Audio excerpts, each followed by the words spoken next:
જો આજથી તમને તમારું બાળક એમ કહે કે મમ્મી પપ્પા ગેમ ઝોનમાં લઈ જાઓ તો ન લઈ જતા, રાજકોટના ટીઆરપી મોલની જે ઘટના ઘટી છે તેને યાદ કરી લેજો. જો તમને તમારું બાળક એમ કહે કે મમ્મા પાપા ફરવા માટે લઈ જાઓ તો ન લઈ જતા, કારણ કે મોરબી ઝૂલતા પુલની જે દુર્ઘટના છે તેને યાદ કરી લેજો. અમદાવાદના કાંકરિયા રાઇડ્સમાં જે દુર્ઘટના થઈ છે તેને યાદ કરી લેજો. જો તમને તમારું બાળક એમ કહે કે મમ્મા સ્કૂલના પ્રવાસે જવું છે તો ન મોકલતા. વડોદરામાં હરણી બોટ દુર્ઘટના જે થઈ છે તેને યાદ કરી લેજો, પોતાના બાળકને ન મોકલતા.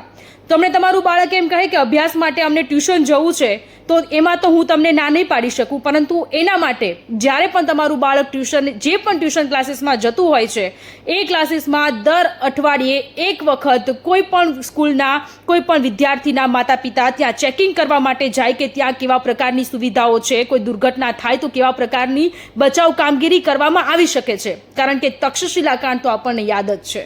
આપણે જ આપણા બાળકોનું ધ્યાન રાખવું પડશે, કારણ કે આ તંત્ર પર વિશ્વાસ કરવા જેવું નથી. નગરોળ તંત્ર દર વખતે આ પ્રકારની ઘટનાઓ ઘટતી હોય છે ને ત્યારબાદનું જે નાટક છે, ચેકિંગ કરવામાં આવે છે. ગેમ ઝોનમાં આગ લાગી તો ગેમ ઝોનમાં ચેકિંગ કરવામાં આવે, ટ્યુશનમાં આગ લાગે તો ટ્યુશનનું ચેકિંગ કરવામાં આવે, કોઈ મોલમાં આગ લાગે તો મોલનું ચેકિંગ કરવામાં આવે, કોઈ હોસ્પિટલમાં આગ લાગે તો હોસ્પિટલનું ચેકિંગ કરવામાં આવે. પરંતુ ત્યારબાદ સિસ્ટમનું જે રૂટીન છે તે સેમ જોવા મળી રહ્યું છે. આ તંત્ર પર વિશ્વાસ ન કરતા આપણે જ આપણા બાળકોનું ધ્યાન રાખવું પડશે. આપણું બાળક ભલે 10-15 મિનિટ રડે, 1 કલાક રડે, 2 કલાક રડે, એ મને અને તમને સૌને પોસાશે, પરંતુ આપણું બાળક જ્યારે જાય અને પાછું જ ન આવે ને એ નહીં પોસાય.